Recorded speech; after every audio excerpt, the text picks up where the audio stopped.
dear learners! Welcome once again to the second episode of our virtual storytelling in celebration of the National Reading Month.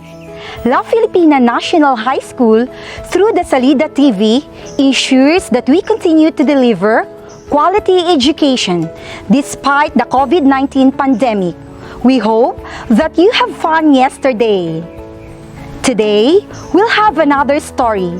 Do you love stories? Well, if you love reading one, I'm pretty sure that every story you read have virtues or values.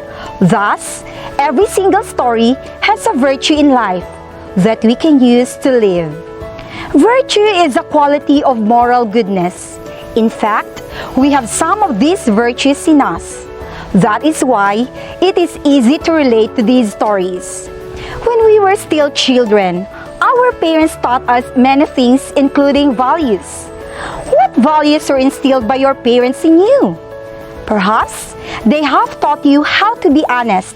That is why you return something you found that is lost by somebody. Or maybe your parents always reminded you about greeting our lolos and lolas and practicing pagmamano. These are just some of the virtues. Our story today is about virtue of love and wisdom. This story will show us the mother's absolute love that will touch our hearts, about a son's care and sympathy for her mother, and lastly, the wisdom that was given by the mother to her son that helped her son a lot. May I ask you, how is your relationship with your mother? Do you consider your mother as the dearest person in your life? Yes, of course, because the mother is always considered the dearest person to a child's heart. She is the symbol of love, unselfishness, and wisdom. In this story, the son paid back his mother's love by doing something that eventually benefited their land. The story of the aged mother was written by Matsubasho, who is considered as the father of haiku poetry form. This story is a Japanese folktale that tells the story of an unkind ruler who ordered that all old people should be abandoned and left to die. Basho tells a poignant story about a mother and her son and their love for one another. Are you excited? Let us find out what happened in the story.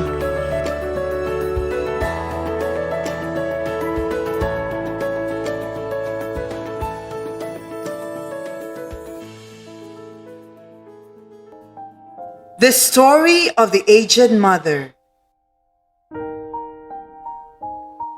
Long, long ago, there lived at the foot of the mountain a poor farmer and his aged widowed mother.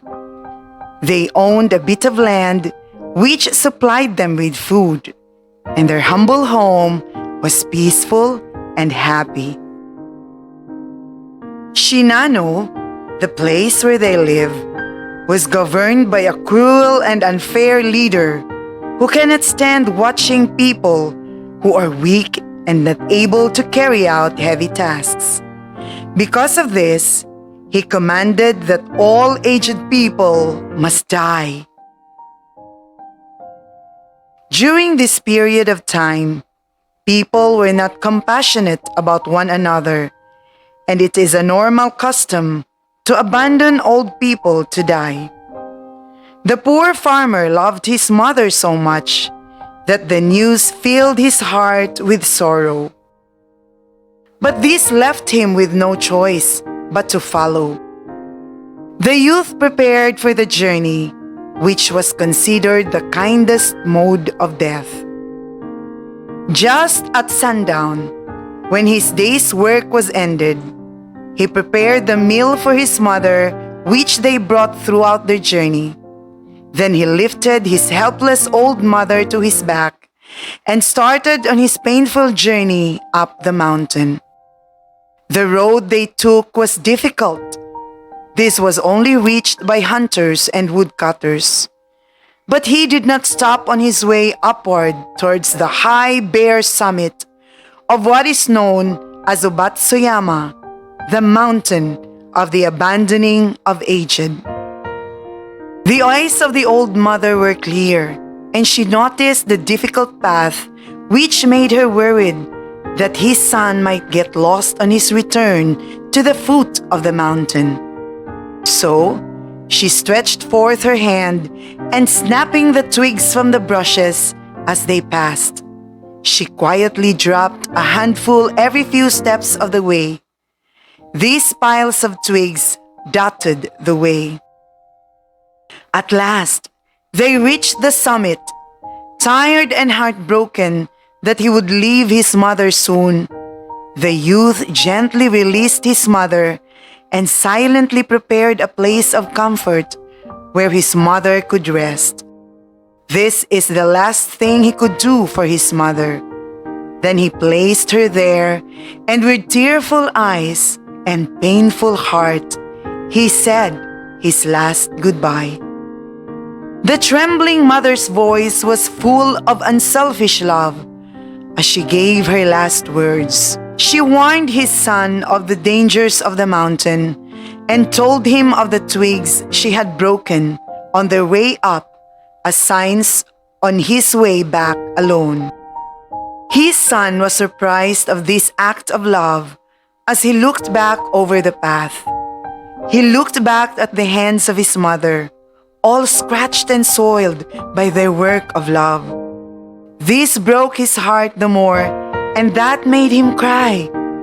He realized that he could not just leave his mother alone in the mountain to die, and he promised that they will be together until they die. Once more, he brought his mother on his shoulder and carried her home to the little hut in the valley throughout the night. Beneath the kitchen floor was a walled closet for food, which was covered and hidden from view. There, the son hid his mother, supplying her with everything she needed, and continually watching and fearing.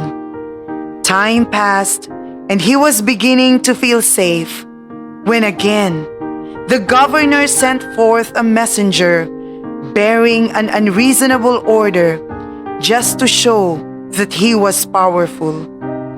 His demand was that he must be presented with a rope of ashes. The entire province trembled with fear. The order must be obeyed, but it was impossible to make a rope of ashes. One night, in great distress, the son whispered the news to his hidden mother, and the mother said that she will think of a way. On the second day, she told him what to do. She instructed that his son should make a rope of twisted straw, then stretch it upon a row of flat stones and burn it there on the windless night. He called the people together and did as his mother had said. And when the blaze died, behold, upon the stones, with every twist and fiber showing perfectly, lay a rope of whitehead ashes. When he presented the rope of ashes to the governor, he was pleased at the wit of the youth and praised him greatly. But he wanted to know where he got his idea. The farmer cried that the truth must be told, and with deep bows he related his story. The governor listened and then meditated in silence. Finally, he lifted his head. He said that being on top needs more than the strength of the youth, and with a crown of snow there cometh wisdom. This means that wisdom comes with age. That very hour, the governor abolished the cruel law, and custom drifted into as far a past that only legends remain. The Story of the Aged Mother, a Japanese folktale. That ends the story. So, how's the story? To check your understanding, let us answer these questions. Whoever can give the correct answer the fastest by commenting your answer will receive a load. You will be given 5 seconds, and when you hear this sound, then time is up. We will announce the winners on the comment section at the end of this broadcast. So pay attention to the questions. Number 1. With the crown of snow, there cometh wisdom. Which of the following best explains the statement?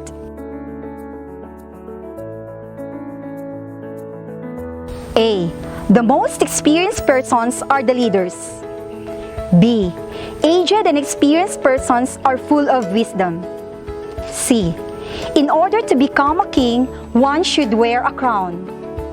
D. In order to become a wisdom man, one has to become a king. Your time starts now.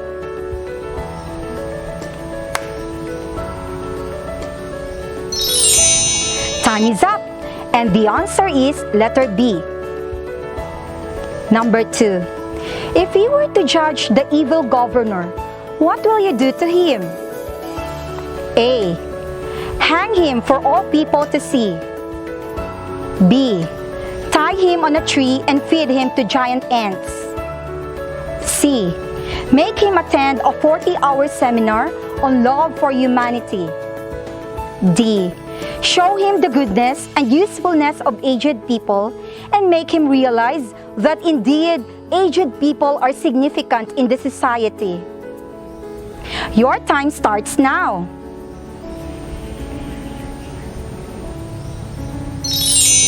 Time is up, and the answer is letter D.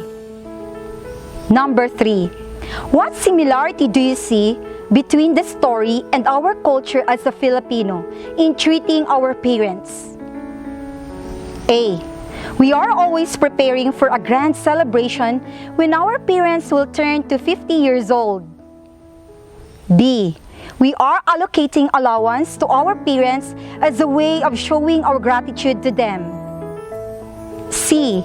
We are taking good care of our parents when they get old. D. We are giving presents to our parents during holidays. Your time starts now.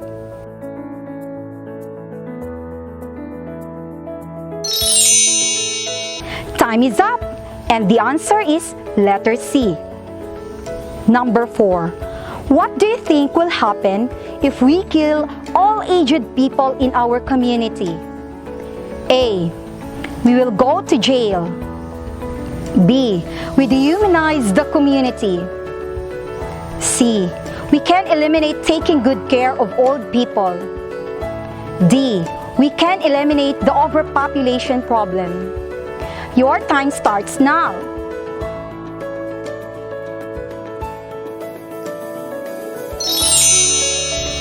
Time is up, and the answer is letter D. Number 5. Which insight have you gained from the story? A. The youth are the hope of the nation. They are the strength of the world. B. The strength of the youth is not enough. We also need the wisdom of the aged. C. The rule should be followed, no matter what it is. Consequences should be accepted. Letter D. In life, we should only rely on ourselves. We don't need to consider the help of others. Your time starts now.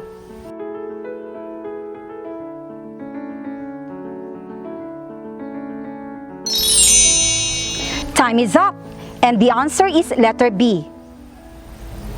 Congratulations for performing well this afternoon.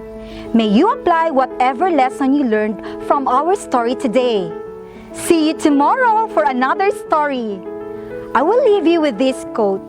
To care for those who once cared for us is one of the highest honors. Let us not forget what our parents have done for us, and don't be afraid to show your love to your parents. This has been your teacher Rina, your virtual storyteller, only here at Salida TV.